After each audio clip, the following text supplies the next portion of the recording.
I-share ko lang po sa inyo mga boss kung ano ang una nating gagawin kapag palyado ang ating pressure washer na parang sinisinok. Meron tayo ritong o-ring, nabili natin sa online, 200 plus. Papalitan natin ang o-ring doon sa may automatic switch kasi mayroon doon leak. Yun ang posibilidad kaya parang sinisinok ang ating pressure washer. Ito. Ngayon buksan natin para makita kung saan doon ang papalitan natin ng o-ring.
Ito mga boss, na kalagay ang o-ring sa loob. Ito naman ang automatic switch. Bale, ang ginawa natin dati, tinanggal natin ang automatic switch kasi nga hindi pa tayo nakabili ng o-ring, yung rubber. Ito, hindi pa tayo nakabili kaya nirekta natin automatic switch, tapos yung spring sa trigger. Ayos naman siya, nagamit naman natin, kaya lang yun nga, naka-direct na siya. Bali pag open mo rito sa switch, diretso na siya andar. Di katulad ng dati na mayroon siyang automatic switch. Ito yung automatic switch, naka-connect. Pag press natin dun sa trigger, siya ka palang magkakaroon ng pressure. Ngayon tuloy-tuloy na yan, kaya tinanggal natin yung spring doon sa trigger para pag open natin dito, mayroon agad pressure. Ngayon nilagay naman natin ito dahil nga nagli-leak, meron siya dyan leak. Luwagan natin to.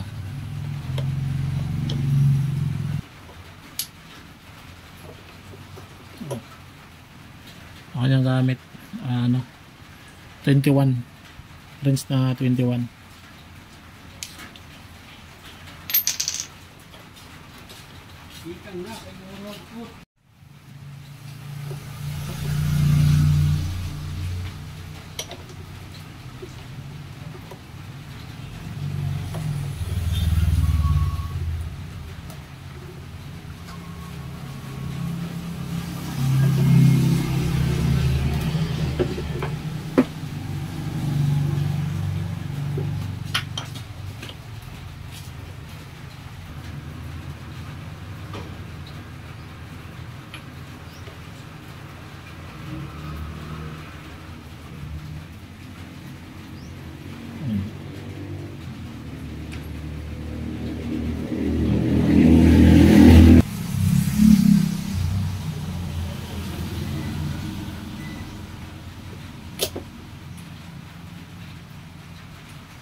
Ito mga boss ang tumutulak doon sa automatic switch para mag on and off. Bali dalawang o-ring oil seal ang papalitan natin.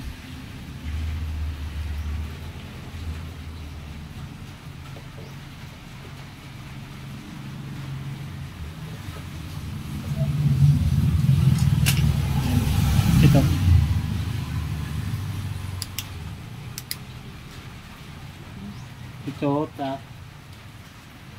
at ayan, yung medyo malaki.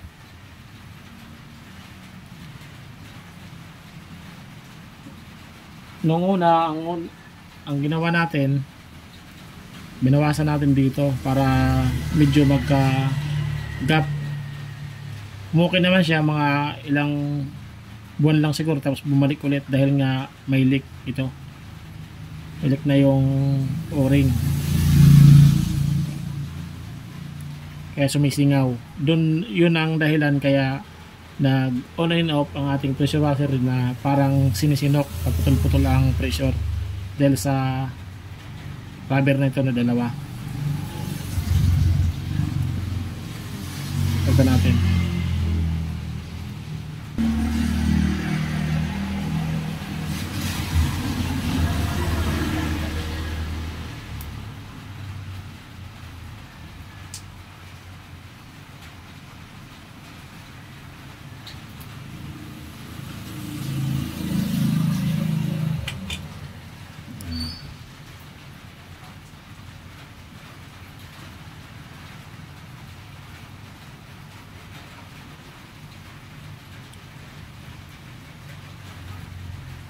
pag tinanggal itong tornilyo, ito na tumutulak sa automatic switch hanggang dyan yan sa ano, dito.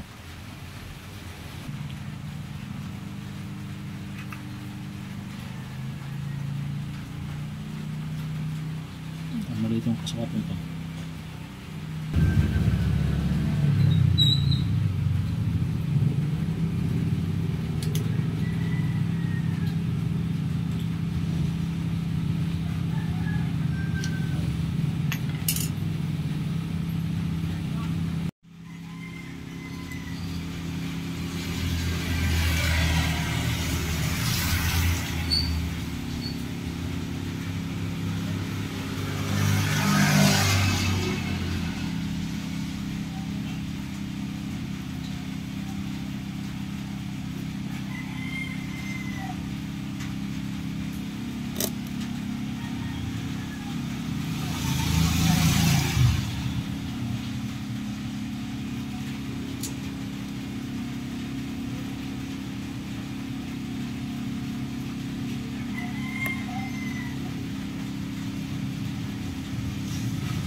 Ayan po mga boss, napalitan na natin ng oil seal, o-ring, rubber. Kakabit na lang natin ang cover, takip. Sa ngayon hindi pa natin ma-testing dahil burnout dito sa location namin sa Samar. Yan na po mga boss, maraming salamat sa panonood sa ating video.